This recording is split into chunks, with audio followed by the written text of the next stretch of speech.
아내를 위한 분노의 질주, 그리고 남겨진 질문. 저는 지금 아들놈 집 대문을 부수고 들어가 며느리 뺨이라도 후려칠 기세로 서울로 향하는 60대 후반의 아버지입니다. 이 순간에도 제 손은 분노로 떨리고 있습니다. 고속도로를 달리는 차 안, 핸들을 움켜쥔 제 손가락 마디가 하얗게 변할 정도로 힘이 들어가 있네요. 서울로 향하는 이 길이 이토록 길게 느껴진 적은 처음입니다. 여보, 지금 자고 있던 거야? 잠깐 통화할 수 있어? 몇 시간 전, 아내와 나눈 마지막 통화가 자꾸만 머릿속을 맴돕니다. 전화기 너머로 들려온 아내의 목소리는 평소와 달리 힘이 없었고, 무언가를 숨기려는 듯 조심스러웠습니다. 그때 알아챘어야 했습니다. 아내가 얼마나 힘든 상황에 처해 있는지를. 지금 방이 좀 정리가 안 돼서 그래요. 나중에 보내줄게요. 급한 일 아니잖아요. 방 사진 한 장 보내달라는 제 부탁에 아내는 이렇게 답했습니다. 그리고 그 직후 대화는 어색하게 끝나버렸죠. 40년을 함께 산 아내의 목소리에서 느껴지는 불안감을 제가 어떻게 놓칠 수 있었을까요? 할머니 방이 베란다라 그래요. 나무들이랑 같이 자요. 그리고 손주와의 통화. 그 천진난만한 목소리로 전해들은 충격적인 진실. 제 아내가 허리 수술까지 한 아내가 베란다에서 지내고 있다는 사실을요. 어머님도 이해하고 계신 줄 알았어요. 저희 집이 워낙 좁아서. 며느리의 뻔뻔한 변명을 듣는 순간 제 안에 무언가가 끊어져 버렸습니다. 혈압약을 먹는 제가 이렇게 4시간을 쉬지 않고 운전하는 것도 그만큼 이성을 잃었다는 뜻일 겁니다. 고속도로의 차들이 빠르게 스쳐 지나갑니다. 벌써 자정이 다가오고 있지만 제 분노는 식을 줄 모릅니다. 오히려 서울이 가까워질수록 더욱 들끓는 것 같네요. 내비게이션이 목적지까지 30분 남았다고 알려줄 때 제 심장은 더 빠르게 뛰기 시작합니다. 아내를 베란다로 내몬 자식놈의 집으로 가는 이 시간이 제 인생에서 가장 긴 4시간으로 기억될 것 같습니다. 여보, 조금만 기다려요. 이제 곧 도착해요. 창밖으로 보이는 도시의 불빛들이 점점 선명해지고 있네요. 이제 곧 모든 것이 끝날 겁니다. 제가 이 사연을 처음 읽었을 때는 정말 기가 찼습니다. 자식이 어떻게 부모한테 이럴 수가 있나. 이 사연을 들어보시면 아마 구독자 여러분도 저처럼 손이 떨리실 겁니다. 특히 이따가 나올 며느리의 변명을 들으시면 아마 폭발하실 겁니다. 그럼 바로 들려드리겠습니다.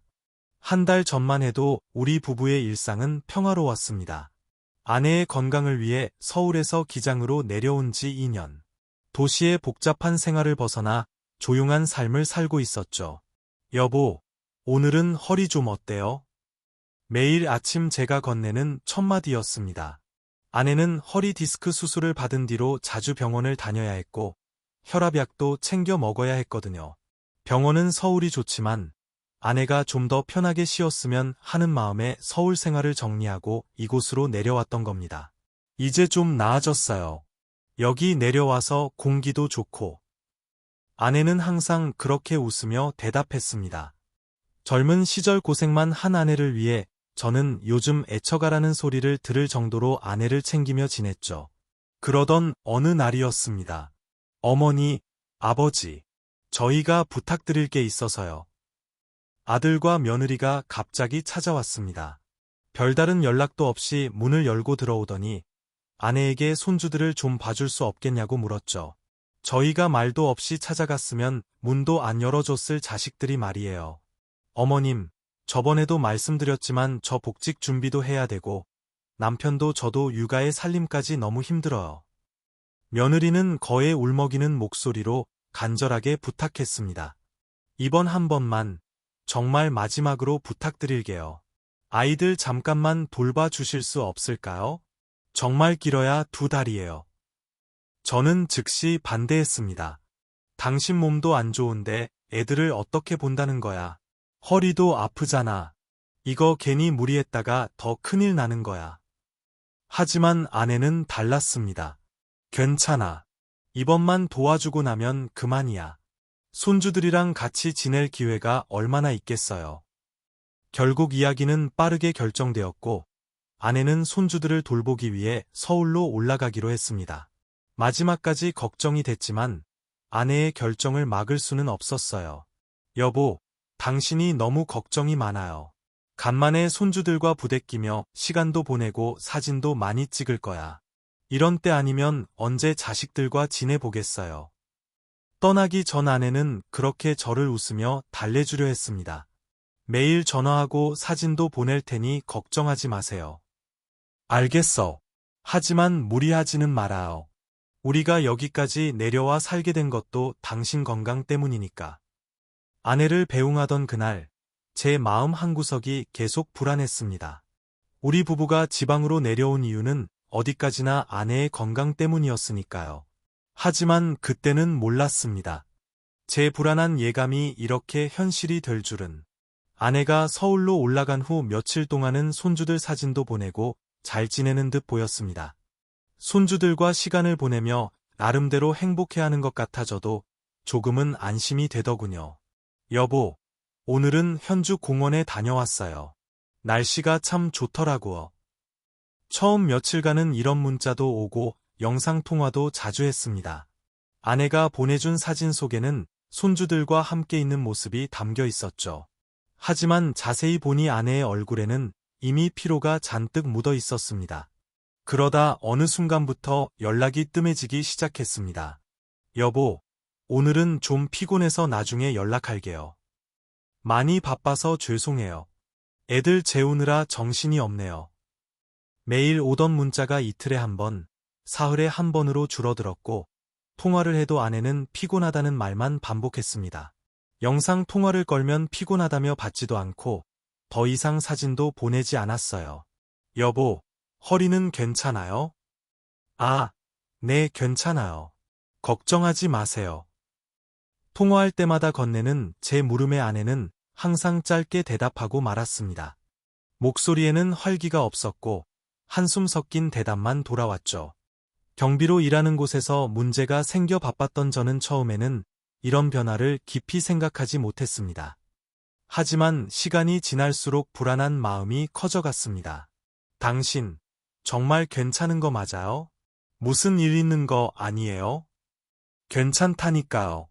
그냥 좀 피곤할 뿐이에요.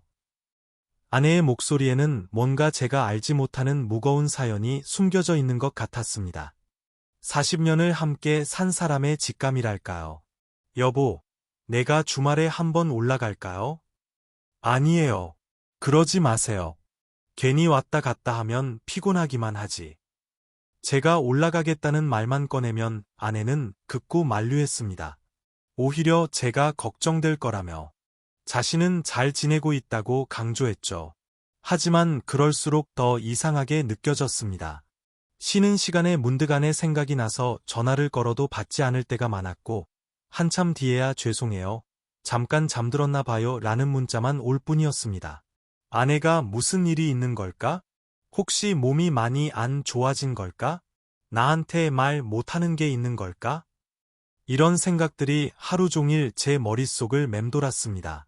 불안한 마음에 잠도 제대로 이루지 못하는 날들이 늘어갔고 그러던 어느 날 문득 큰 손주와 통화를 하게 되었습니다.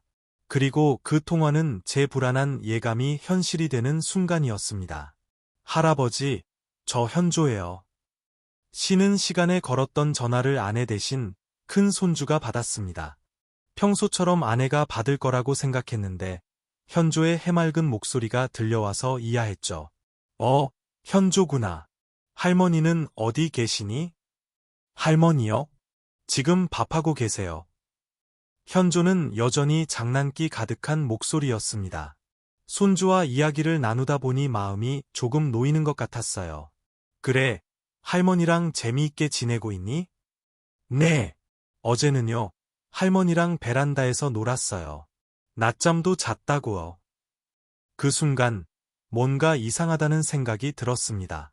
베란다에서 잠을 자다니? 그게 무슨 말이니? 제 물음에 현조는 너무나 자연스럽게 대답했습니다. 할머니 방이 베란다라 그래요. 나무들이랑 같이 자요. 순간 제 심장이 멎는 것 같았습니다. 귀를 의심했죠. 잠깐만, 할머니가 베란다에서 주무신다고? 네. 저는 방에서 자는데 할머니는 베란다에서 주무세요. 화분들이랑 같이요. 현조의 천진난만한 목소리가 제 귓가에 망치질하듯 울렸습니다. 머릿속이 하얘졌어요. 현조야, 그게 정말이니? 할머니가 진짜 베란다에서 주무시는 거 맞아? 네, 맞아요. 할머니가 거기서 주무신다고요. 장난스럽게 말하는 손주의 목소리가 점점 멀게 들렸습니다. 허리 수술을 받고 혈압약을 먹는 아내가 베란다에서 잔다고? 아, 현조야. 할머니 좀 바꿔줄래? 할머니가요. 지금 바쁘시대요. 제가 전화 받으라고 하셨어요. 속에서 뜨거운 것이 치밀어 올랐습니다. 가슴이 울렁거리고 손이 떨리기 시작했죠. 아내는 허리가 좋지 않아 바닥에 눕는 것조차 힘들어했던 사람입니다. 그런 사람을 자식들이 베란다에서 재운다고? 여보, 당신이 거기서 이런 고생을 하고 있었다니. 목이 메어왔습니다. 그동안 피곤하다며 통화를 피하던 이유, 제가 올라가겠다는 말을 극구 말리던 이유, 이제야 모든 것이 이해가 됐습니다. 전화기를 든 제 손이 부들부들 떨렸습니다. 이성적인 판단이 불가능할 만큼 분노가 치밀어 올랐죠. 저는 현조에게 전화를 바꿔 달라고 했습니다. 이제 더 이상 진실을 숨길 수 없을 테니까요. 누군가 심장을 꽉 쥐어짜는 것 같은 이 고통. 아내는 얼마나 더 큰 고통을 겪고 있었을까요? 아내는 평소와는 다른 어딘가 조심스러운 목소리였어요. 여보, 도대체 무슨 일이에요? 아니에요. 잠깐 뭐 좀 정리하고 있었어요. 불안정한 숨소리, 망설이듯 떨리는 목소리. 40년을 함께 산 제가 모를 리가 없었습니다. 여보, 방금 현조한테 다 말했어요. 잠시 정적이 흘렀습니다. 전화기 너머로 아내의 굳어진 숨소리가 들려왔어요. 그래요? 떨리는 목소리. 아내는 뭔가 말하려다 멈추는 것 같았습니다. 당신, 정말 베란다에서 자고 있는 거예요? 또다시 찾아온 무거운 침묵. 아내의 숨소리만이 전화기 너머로 들려왔습니다. 여보, 오해하지 마세요. 그냥. 오해는 무슨 오해예요? 현조가 다 말해줬어요. 당신이 베란다 화분들이랑 같이 잔다고. 목소리가 떨려왔습니다. 분노와 안타까움이 뒤섞인 감정이 북받쳐 올랐죠. 여보, 지금 당신 방 사진 좀 찍어서 바로 보내줘요. 침대 매트리스도 어떤 건지 보고 싶어요. 허리는 안 아픈 거죠? 급하게 말을 이어갔습니다. 당장 찍어 보내달라고 했죠. 지금 방이 좀 정리가 안 돼서. 정리가 안 된 건 상관없어요. 지금 바로 보내요. 나중에 보내줄게요. 급한 일 아니잖아요. 왜 이렇게 갑자기 사진을 찍어 보내라고 그래요? 아내의 목소리가 점점 더 떨려왔습니다. 변명하듯 말을 이어가는 아내의 모습이 눈앞에 그려지는 것 같았어요. 난 괜찮아요, 여보. 그 말을 듣는 순간 제 눈에서 뜨거운 것이 흘러내렸습니다. 늘 그랬죠. 아내는 항상 괜찮다고만 했습니다. 허리가 아파도, 다리가 아파도 항상 괜찮다고만 했어요. 기다려요. 제가 지금 당장 올라갈게요. 안 돼요, 여보. 제발 그러지 말아요. 아내의 다급한 목소리가 제 말을 잘랐습니다. 마치 무언가를 두려워하는 것 같은 그 목소리. 여보, 전화 끊을게요. 나중에 다시 걸게요. 서둘러 전화를 끊으려는 아내의 모습이 안간힘을 쓰는 것 같았어요. 전화가 끊기고 저는 한동안 움직일 수 없었습니다. 머릿속에서는 베란다에 누워있을 아내의 모습이 자꾸만 떠올랐어요. 차가운 바닥에 이불 하나 깔고 허리 수술한 몸을 웅크린 채. 더는 참을 수 없었습니다. 곧바로 며느리에게 전화를 걸었죠. 이제는 모든 걸 밝혀야 할 때였으니까요. 떨리는 목소리를 애써 가라앉히며 전화를 걸었습니다. 네, 아버님. 무슨 일이세요? 너무나 담담한 목소리. 마치 아무 일도 없다는 듯한 말투였습니다. 너, 똑바로 말해라. 내 시어머니 정말 베란다에서 주무시는 거 맞냐? 잠시 침묵이 흘렀습니다. 그리고 며느리의 예상치 못한 대답이 들려왔죠. 아, 현조가 말씀드렸나요? 이렇게 쉽게 인정할 줄은 몰랐습니다. 저는 당황했고 동시에 분노가 치밀었습니다. 이게 무슨 소리야? 설마 진짜 그런 거야? 아버님, 저희도 이런 상황에 할 말이 없는 건 아닌데요. 며느리의 말투에는 오히려 약간의 불만이 섞여 있었습니다. 그럼 애초에 아버님이 저희 신혼집을 좀 더 넓은 평수로 사주셨으면 좋지 않았을까요? 듣다 보니 저도 황당하네요. 순간 귀를 의심했습니다. 뭐라고? 그게 뭔 소리야? 그게 나보고 할 소리나? 솔직히 저희는 애가 둘인데 방 3개짜리 집에서 살고 있잖아요. 어머님도 어차피 다 알고 오신 거잖아요. 그런데 이제 와서 그런 소리를 하시면 안 되죠. 기가 막혔습니다. 제가 3억을 보태서 신혼집을 마련해 줬는데 이제 와서 집이 작다는 핑계로 시어머니를 베란다로 내모는 게 말이 됩니까? 아니, 그럼 왜 시어머니를 부른 거야? 방도 없으면서 데려온 게 말이 돼. 아버님, 저희가 큰 잘못이라도 한 것처럼 말씀하시는데 저희는 어머님이 다 이해하고 오신 줄 알았어요. 지금도 별 말씀 안 하시는데 왜 아버님이 그러시는지 모르겠어요. 너, 이게 진짜 말이 된다고 생각해? 난 현조가 헛소리하는 줄 알고 설마 했지만 이런 얘기는 진짜 세상에서 처음 들어본다. 넌 이게 정상이라고 생각하나? 아버님, 화내지 않으셨으면 좋겠어요. 몇 번이나 설명드리지만 저희 집이 워낙 좁아서 그래요. 베란다라 해도 다 치우고 남은 공간처럼 쓰고 있어요. 솔직히 거실이랑 베란다 경계도 모호하고 별 차이도 없어요. 그리고 요즘 날씨도 춥지 않아서 어머님이 거기서 지내시는 게 크게 문제되지 않을 거라 생각하는데요. 그런 개소리를 어떻게 그렇게 당당하게 할 수 있냐.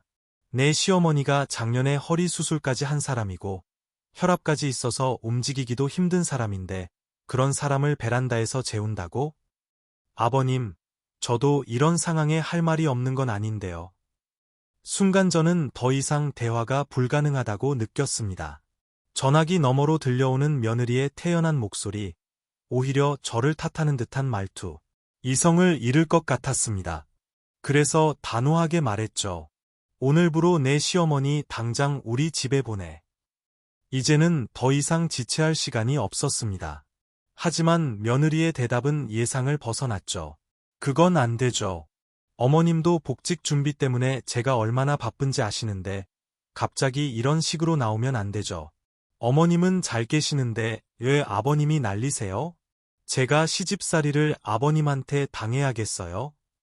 그 말을 듣는 순간 제 손이 부들부들 떨려왔습니다. 며느리와의 통화가 끝난 지 10분도 채 되지 않았지만 이미 제 가방에는 필요한 옷가지들이 담겨 있었죠. 차 키를 집어들면서도 머릿속에서는 며느리의 말이 자꾸 맴돌았습니다. 베란다라 해도 별 차이 없다고? 날씨도 춥지 않다고? 손이 떨려 시동키를 꽂는 것도 몇 번이나 실수했습니다. 분노로 인해 혈압이 오르는 게 느껴졌지만 이미 멈출 수 없었죠. 여보, 얼마나 힘들었어. 아내가 그동안 얼마나 서러웠을까 생각하니 앞이 흐려졌습니다. 혈압약을 챙겨 넣으면서도 손이 덜덜 떨렸어요. 공구통을 트렁크에 싣는 순간 잠시 망설였습니다. 하지만 아내가 베란다에서 웅크린 채 잠들었을 모습을 떠올리자 그 망설임은 순식간에 사라졌죠. 이 자식들, 아주 끝을 보자. 내가 박살내 줄게. 차에 시동을 걸면서 휴대폰을 꺼냈습니다. 서울로 가는 내비게이션을 켜니 예상 도착 시간이 자정이 넘었네요. 4시간. 주차장을 빠져나오면서 마지막으로 아내와 나눴던 통화가 떠올랐습니다. 난 괜찮아요. 여보. 늘 그랬죠. 아내는 항상 괜찮다고만 했습니다. 허리가 아파도, 다리가 아파도. 하지만 이제는 달랐습니다. 더는 당신 혼자 참게 하지 않을 거예요. 고속도로 진입로에 들어서면서 결심했습니다. 이제 돌아갈 수 없는 다리를 건너고 있다는 걸 알았죠. 자식 새끼들이 어미를 베란다로 내몰아 핸들을 쥔 손에 힘이 들어갔습니다. 가로등 불빛이 차창을 스치며 지나갈 때마다 제 결심은 더욱 굳어졌습니다. 당신, 조금만 기다려요. 이제 제가 데리러 갈게요. 속독의 바늘이 올라갔습니다. 그렇게 저의 긴 밤은 시작되었습니다. 분노와 걱정이 뒤섞인 채 서울을 향해 달리는 동안 단 한순간도 마음을 놓을 수 없었죠. 이제 와서 생각해보면 그날 밤 운전대를 잡은 제 손이 떨리고 있었던 건 분노 때문만은 아니었던 것 같습니다. 앞으로 벌어질 일들에 대한 두려움, 그리고 이미 돌이킬 수 없는 상황이 되어 버렸다는 절망감. 하지만 이미 저의 결심은 확고했습니다.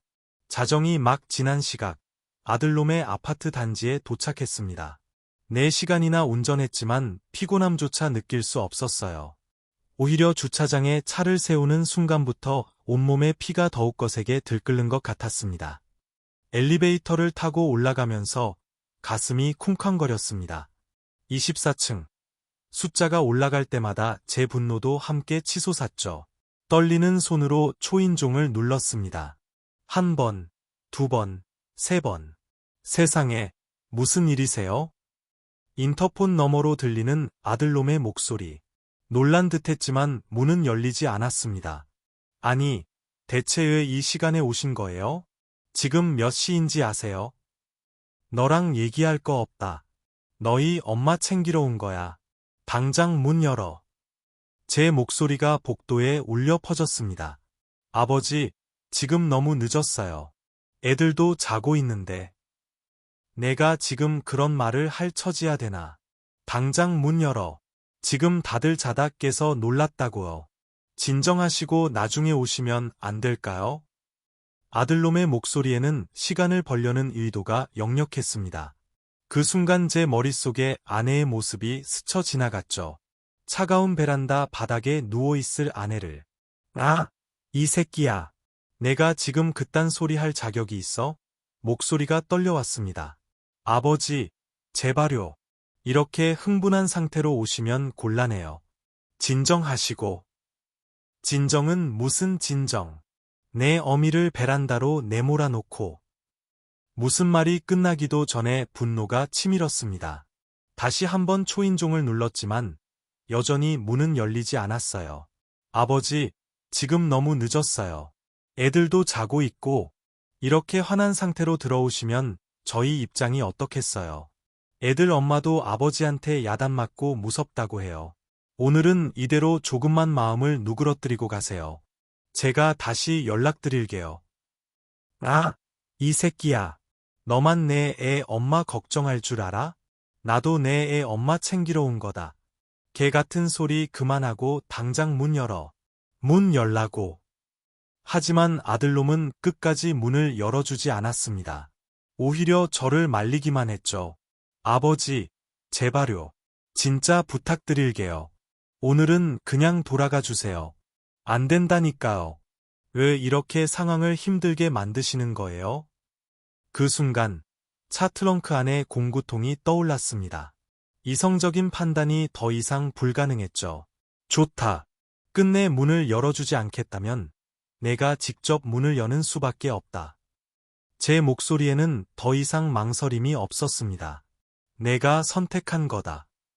그렇게 말하고 차로 돌아가는 제 발걸음은 이제 돌이킬 수 없는 순간을 향해 움직이고 있었습니다. 무거운 공구통을 바닥에 내려놓는 소리가 한밤의 복도에 울려 퍼졌습니다. 손잡이를 잡는 제 손이 떨리고 있었지만 망설임은 없었습니다. 마지막으로 한 번만 더 물어볼게. 문 열 거야? 말 거야? 아버지, 제발요. 이러지 마세요. 내일 다시. 더 이상 들을 필요가 없었습니다. 공구통에서 망치를 꺼내드는 제 손이 이상하리만큼 차분했고 현관문을 강타했습니다. 아버지, 제발 그러지 마세요. 애들이 무서워해요. 아들의 애원은 해머 소리에 묻혀버렸습니다. 둔탁한 충격음이 복도를 가득 채우자 이웃집의 불빛이 하나둘 켜지기 시작했어요. 엄마. 안에서 들려오는 어린 손주들의 울음소리. 하지만 그 순간 제 귓가에는 다른 소리가 들렸습니다. 나는 괜찮아요. 여보. 베란다에서 웅크린 채 그런 말을 했을 아내의 목소리가 아빠, 무서워. 할아버지가 왜 저러는 거야? 손주들의 흐느낌이 점점 커져 갔습니다. 방 안에서는 다급히 웅성거리는 소리와 함께 누군가 허둥지둥 움직이는 기색이 역력했고 마침내 현관문이 비명을 지르듯 휘어지기 시작했습니다. 경첩 부분이 조금씩 벌어지면서 안쪽이 보이기 시작했어요. 아버지, 제발 이러시면 안 돼요. 아들의 목소리가 떨리고 있었습니다. 하지만 저는 멈출 수 없었어요. 마지막 일격과 함께 현관문이 힘없이 안쪽으로 쓰러졌습니다. 갱음이 울리는 가운데 거실, 불빛이 복도로 새어나왔죠. 엄마, 무서워요. 손주들이 엄마 뒤로 숨어 벌벌 떨며 울고 있었습니다. 아들과 며느리는 넋이 나간 표정으로 저를 바라보고 있었고요. 그 순간 저는 제가 방금 무슨 일을 저질렀는지 온전히 실감할 수 없었습니다. 다만 한 가지, 이제 돌이킬 수 없는 선을 넘어 버렸다는 것만은 분명히 알 수 있었죠. 손에 진 망치가 묵직하게 느껴졌습니다. 마치 제가 저지른 죄의 무게처럼. 하지만 후회는 없었습니다. 아내를 구하기 위해서라면 이 정도 죄는 기꺼이 짊어질 수 있었으니까요. 솔직한 마음으로는 이 망치로 남은 집도, 가구도, TV도, 아들도, 며느리도 다 후려치고 싶었습니다. 여보. 어둠 속에서 베란다 쪽에 움직임이 보였습니다. 아내가 이불 더미를 껴안은 채 비틀거리며 나오고 있었죠. 순간 제 심장이 멎는 것 같았습니다. 허리에는 복대를 단단히 감고 있었고 한 손으로는 베란다 벽을 붙잡은 채 간신히 서 있었습니다. 한 달 전만 해도 활기찼던 아내의 얼굴은 심하게 야위어 있었고 눈꺼풀은 피곤함에 절어 반쯤 감겨 있었습니다. 당신. 아내는 놀란 토끼처럼 저를 바라보다가 이내 고개를 숙였습니다. 마치 죄라도 지은 듯이. 그 이불은 내려놓으세요. 제 목소리가 떨려왔습니다. 아내의 손의 이불은 낡고 야른 것이었습니다. 베란다의 차가운 바닥에서 이것 하나로 버텨왔다고 생각하니 가슴이 찢어질 것 같았어요. 여보, 이게 다 무슨... 아내는 말을 잇지 못하고 어깨를 떨었습니다. 구부정한 자세로 서 있는 모습이 마치 부서질 것처럼 연약해 보였어요. 허리가 아파 제대로 서 있지도 못하면서 그렇게라도 버티고 있었던 거겠죠. 괜찮아요, 여보. 아내가 또다시 그 말을 하려는 순간 저는 참을 수 없었습니다. 괜찮기는 뭐가 괜찮아요. 얼굴이 이 지경이 되었는데. 말을 하면서도 제 눈에서는 눈물이 흘러내렸습니다. 아내의 얼굴에는 수심이 가득했고 굽은 허리는 마치 오랜 고통을 말해주는 것 같았어요. 핸드폰을 꺼내 사진을 찍기 시작했습니다. 거실과 베란다를 향해 연신 셔터를 눌렀죠. 피곤에 찌든 아내의 모습, 정돈되지 않은 베란다의 이불더미, 아내가 붙잡고 있는 벽까지. 뭘 하시는 거예요? 아들이 떨리는 목소리로 물었습니다. 증거. 이게 다 증거가 될 거야. 사진을 찍으면서도 제 손이 떨려왔습니다. 아내는 그런 제 모습을 보며 고개를 푹 숙인 채 여전히 벽을 붙잡고 서 있었습니다. 여보, 이제 집에 가요. 더는 여기 있으면 안 돼요. 아내에게 다가가 외투를 걸쳐 주었습니다. 그제야 아내의 어깨가 무너지듯 흔들렸고 눈물이 뺨을 타고 흘러내렸죠. 그 순간 저는 결심했습니다. 이제 모든 것을 끝내야 할 때라고. 내가 정말 내 아들이 맞나? 떨리는 목소리로 물었습니다. 아들은 고개를 푹 숙인 채 며느리 쪽을 힐끗거렸죠. 아버지, 제 뜻이 아니라 혜영이가 집이 좁아서 괜히 투정 부리고 싶었나 봐요. 뭐, 내 뜻이 아니라고? 순간 머릿속이 하얘졌습니다. 자기 뜻이 아니라니, 그럼 누구의 뜻이란 말입니까? 자기 어머니가 베란다에서 자고 있는데 넌 그걸 보고도 모른 척했다는 거야?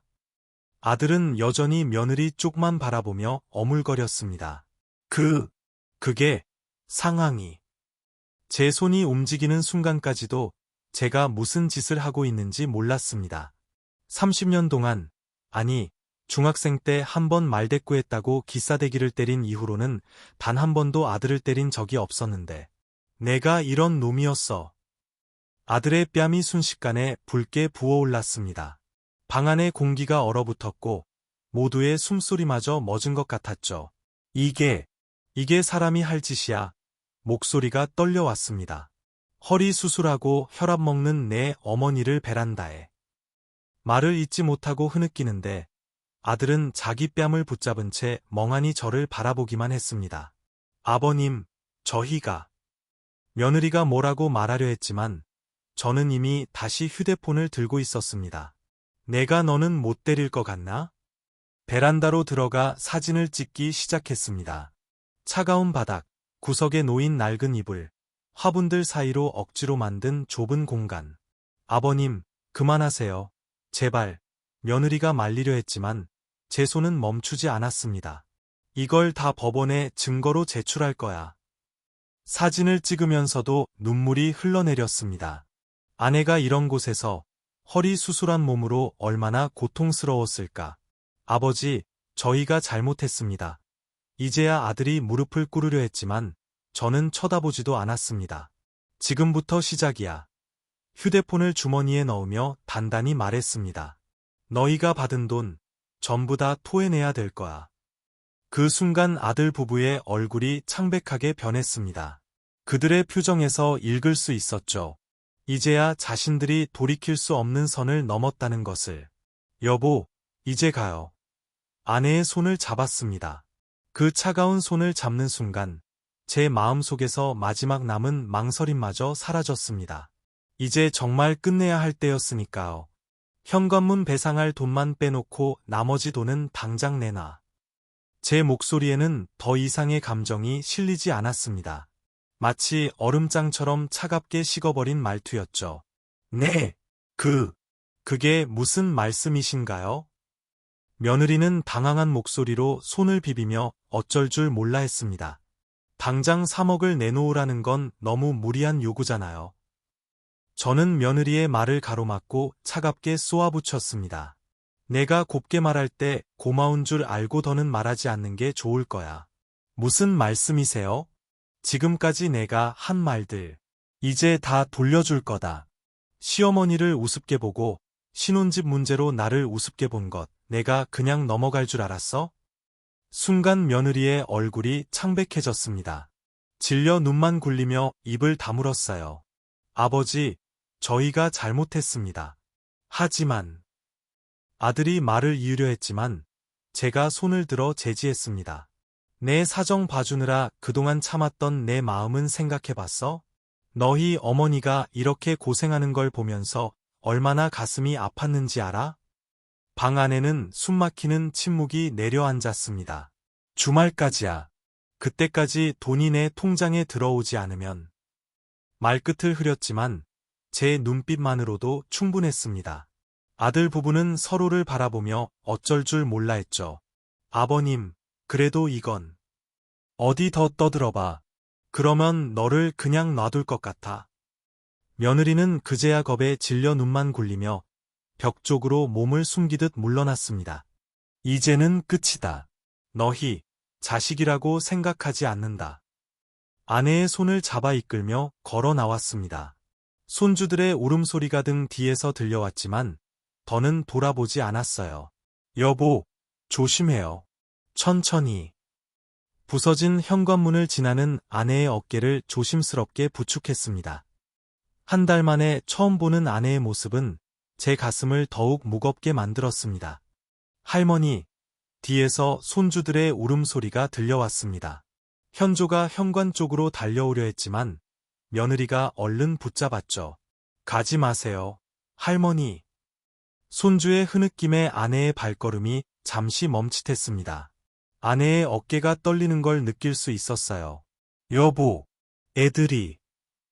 아내가 뒤를 돌아보려 했지만 제가 단호하게 막았습니다.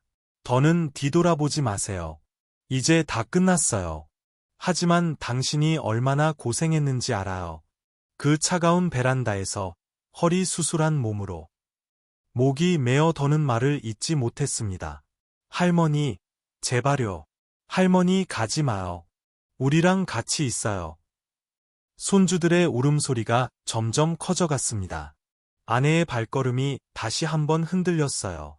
여보, 현조가, 지수가. 아내의 목소리가 떨려왔습니다.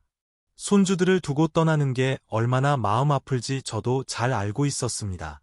하지만 이대로 두고 볼 순 없었어요. 할머니. 엘리베이터로 향하는 동안 손주들의 울음소리가 복도에 메아리 쳤습니다. 아내는 걸음을 옮길 때마다 흐느끼고 있었죠. 잠깐만요. 잠깐만. 아내가 벽을 짚으며 멈춰 섰습니다. 허리가 아픈지 얼굴이 일그러져 있었어요. 많이 아파요? 아니, 그냥 잠시만. 아내의 눈에서는 눈물이 멈추지 않았습니다. 손주들과의 이별이 아내에게는 얼마나 큰 상처가 될지. 하지만 이것보다 더 큰 상처는 자식들이 당신을 베란다로 내몬 그 배신감일 겁니다. 여보, 우리 이제 가요. 집에 가서 당신 허리 치료부터 해야 해요. 아내의 어깨를 감싸 안으며 엘리베이터 버튼을 눌렀습니다. 문이 열리고 우리가 안으로 들어서는 순간 마지막으로 들려오는 손주들의 절규의 아내는 결국 참지 못하고 엘리베이터 벽에 기대어 흐느꼈습니다. 미안해요. 내가 이렇게까지. 미안한 건 당신이 아니에요. 저놈들이 미안해야 할 일이라고요. 닫히는 엘리베이터 문 사이로 마지막 울음소리가 새어 들어왔습니다. 그리고 그 소리는 우리의 가슴 속에 깊은 상처로 남았습니다. 이제 정말 모든 게 끝난 걸까요? 보호자분, 잠시 나와 보시겠습니까? 진료실에서 의사가 저를 따로 부르는 순간 이미 좋지 않은 결과를 예감했습니다. 아내분 상태가 많이 안 좋아지셨네요. 의사의 표정이 무거웠습니다. 척추 수술 부위가 거의 원점으로 돌아간 것 같습니다. 통증도 심해졌고요.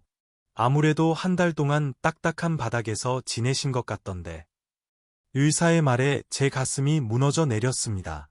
거기다 혈압도 많이 불안정하고 스트레스로 인한 불면증 증세도 보이시네요. 이대로 가다가는 저번처럼 쓰러지실 수도 있습니다.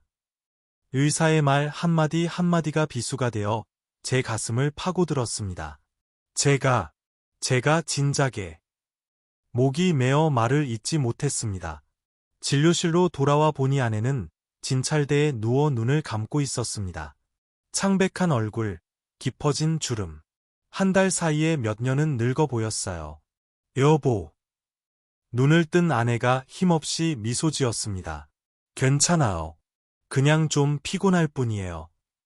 또 그 말이었습니다. 괜찮다는 말. 그 말이 이제는 저를 더욱 아프게 했습니다. 어떻게 이렇게 될 때까지. 손수건으로 눈물을 훔치는데 아내가 제 손을 꼭 잡았습니다. 자책하지 마세요. 당신이 이렇게 데리러 와준 것만으로도. 아내의 말에 더욱 눈물이 쏟아졌습니다.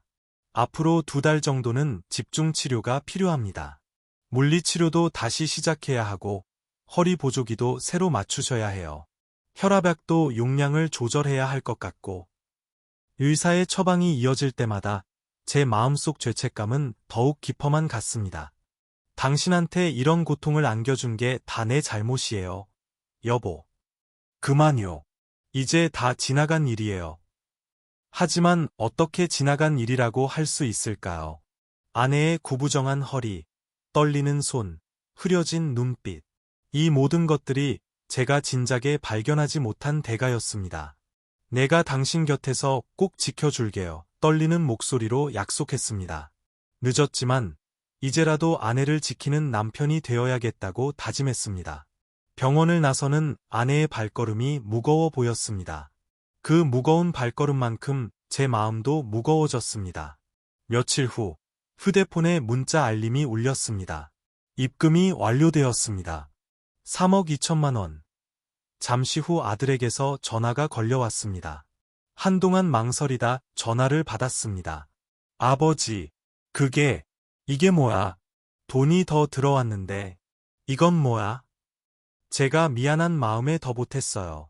더는 아버지 화나게 해드리고 싶지 않았어요. 그리고 엄마 치료비도 끝날 때까지 제가 계속 보태드릴게요. 제발 화 좀 푸세요. 분노가 치밀어 올랐습니다. 내 엄마 치료비를 자식인 내가 보태는 건 당연한 일이야. 그걸 가지고 선심 쓰듯이 말하지 마라. 알겠습니다, 아버지. 정말 죄송해요. 무슨 말씀이신지 이해해요. 그런 뜻으로 말한 게 아니었고요. 아들의 목소리가 떨렸습니다. 아무튼 엄마랑 아버님 모두 마음이 좀 편해지시고 나면 한번 뵐 수 있을까요? 엄마한테도 잘못했다고 말씀드리고 싶어서요. 한번 찾아뵈었으면 좋겠는데. 뭐 하러? 이렇게 돈 주고받는 거 말고 너랑 할 얘기는 없다. 내가 먼저 연락하기 전에는 아무 연락도 하지 마라. 괜히 개 같은 소리 하면서 내 속 긁지 말고. 전화를 끊고 창밖을 바라봤습니다. 병원 근처 공원에서 휠체어를 타고 있는 아내가 보였습니다. 쓸쓸해 보이는 뒷모습이 가슴을 아프게 했습니다. 그때 또다시 문자가 왔습니다. 아버님, 며느리입니다. 정말 죄송합니다. 한 번만 기회를. 읽지 않고 삭제했습니다. 손주들의 사진이 담긴 메시지도 왔습니다. 할아버지, 할머니가 보고 싶어요. 이 자식들이 제가 호락호락하게 넘어가지 않으니까 손주들까지 데리고 협박이라도 하려는 걸까요? 하지만 더는 마음이 흔들리지 않았습니다. 여보. 아내에게 다가가 휠체어를 잡았습니다. 방금 아들한테서. 알아요. 제가 다 들었어요. 아내의 눈에 맺힌 눈물이 보였습니다. 시간이 필요해요. 우리 모두에게. 아내의 말에 고개를 끄덕였습니다. 그래요. 시간이 필요합니다. 그 시간 동안 우리는 서로만 바라보며 걸어가면 됩니다. 휴대폰을 꺼냈습니다. 그리고 아들 번호를 차단 목록에 추가했습니다. 여보, 오늘은 허리 좀 어떠세요? 매일 아침 같은 질문을 던지지만 이제는 그 대답이 달라졌습니다. 많이 좋아졌어요. 어제는 잠도 푹 잤고 아내의 얼굴에 조금씩 생기가 돌아오고 있었습니다. 2달간의 집중 치료와 재활 운동이 효과를 보이기 시작한 걸까요? 자, 이제 약 드실 시간이에요. 혈압약과 진통제를 물과 함께 건넸습니다. 예전에는 아내가 알아서 챙겨 먹던 약도 이제는 제가 직접 시간을 체크해드리고 있죠. 당신도 참, 이제 제가 알아서 할 수 있는데 아내가 부끄러운 듯 웃었습니다. 안 돼요. 이제부터는 제가 당신을 챙길 거예요. 창가에 놓인 화분에 물을 주면서 아내를 바라봤습니다. 베란다에서 보냈던 그 고통스러운 시간을 생각하면 지금 이 평화로운 순간이 얼마나 소중한지 모릅니다. 여보, 오늘은 공원 산책할까요? 그래요. 날씨도 좋은데. 아내의 걸음걸이가 예전처럼 힘차지는 않지만 그래도 이제는 제 부축 없이도 천천히 걸을 수 있게 되었습니다. 저기 벤치에서 좀 쉴까요? 공원 벤치에 앉아 따스한 햇살을 맞으며 우리는 그저 조용히 시간을 보냈습니다. 여보. 네. 이렇게 당신이랑 단둘이 있으니까 참 좋네요. 아내의 말에 가슴이 먹먹해졌습니다. 이제야 제가 진짜 남편 노릇을 하는 것 같아요. 손을 잡아주는 아내의 손길이 따뜻했습니다. 예전에는 미처 느끼지 못했던 온기가 이제는 온몸으로 전해져 옵니다. 당신, 요새 자주 웃으시네요. 그래요? 그런가? 아내가 수줍게 웃었습니다. 그 모습이 마치 젊은 시절 처음 만났을 때처럼 예뻐 보였습니다. 집으로 돌아오는 길, 아내가 문득 말했습니다. 여보, 나 이제 뜨개질도 다시 시작하고 싶어요. 그래요? 좋죠. 근데 무리하면 안 돼요. 괜찮아요. 조금씩, 천천히 할 거예요. 이제는 괜찮아요라는 말이 거짓말처럼 들리지 않습니다. 정말로 괜찮아지고 있다는 걸 느낄 수 있으니까요. 저녁 식사 후 아내는 텔레비전을 보다가 제 어깨에 살포시 기대왔습니다. 피곤하세요? 아니요. 그냥 이러고 싶어서요. 그렇게 우리는 말없이 서로의 온기를 느끼며 시간을 보냈습니다. 이제 우리에게는 서두를 필요가 없습니다. 아픔을 치유하는 데는 시간이 필요하니까요. 그리고 그 시간, 우리는 서로가 있습니다. 그런데 제가 사연을 보내게 된 이유가 있긴 합니다. 솔직히 그날 현관문 부수고 들어갈 때는 시원했습니다. 아들 뺨을 때릴 때도 속이 후련했어요. 마음 같아서는 며느리도 한 대 패버리고 싶기는 했지만 못한 게 아쉽더라고요. 그런데 시간이 지나고 나니 요즘 밤에 잠자리에 들 때면 손주들의 울음소리가 귓가에 맴돕니다. 그날 밤 제가 너무 과했던 걸까요? 현관문을 부수고 들어가 아들의 뺨을 때린 것. 어린 손주들 앞에서 그렇게 할 게 아니었나 싶어요. 할아버지 무서워요. 할머니 가지 마요. 그 말이 자꾸만 생각나서 솔직히 제가 너무한 건가 싶어서요. 며느리 말대로 제가 여유가 좀 더 있어서 아들한테 더 크고 좋은 집만 사줬더라도 이런 일은 없지 않았을까 싶기도 하고 여러모로 고민이 됩니다. 저도 다른 분들의 비슷한 사연을 들으면 자식들 욕을 하면서 끊어버리고 속 편하게 살라고 댓글을 달곤 했었어요. 하지만 막상 제가 겪게 되니 남들에게 말하는 것처럼 쉽게 행동하기가 쉽지는 않네요. 이래서 사람은 직접 겪어보지 않으면 모른다고 하는 건가 봅니다. 그래도 여러분들의 생각을 한번 들어보고 싶어요. 냉정한 조언 기다리겠습니다. 감사합니다.